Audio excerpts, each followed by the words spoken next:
let's talk about how you actually mix the tracks so that they sound Yeah. good in the sound system. Um, I would say that ideally you're not mixing the tracks on the iPad or at the Ableton level. Ideally, you're sending all the tracks separately using something like TrackRig to the sound system so that the sound team can mix the tracks. Mm.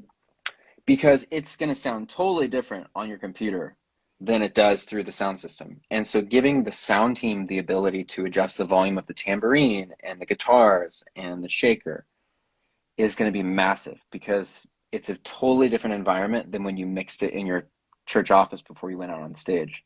Mm. So if you can, send the tracks individually through a track rig so the sound team can mix it. If not, though, let's just say that you are using a headphone jack and you're sending them a full mix of tracks. Then I would say that less is more. And I would not use too many tracks because what can happen is it can get really muddy and Yeah. muddled.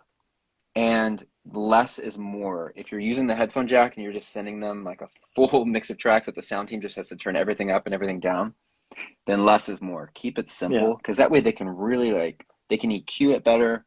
Yeah. Also Yeah. avoid duplicating anything. Mm. If you have a piano player in your band, do not use a piano track. Mm. I've done that before. And first of all, it makes your piano player very upset. Um, and depending on how passive aggressive they are, they will tell you that or not. And also, you can hear the duplication. And it Yeah. because they're not going to play the parts exactly the Right. same at the exact same time, you actually end up hearing like a ta-ta.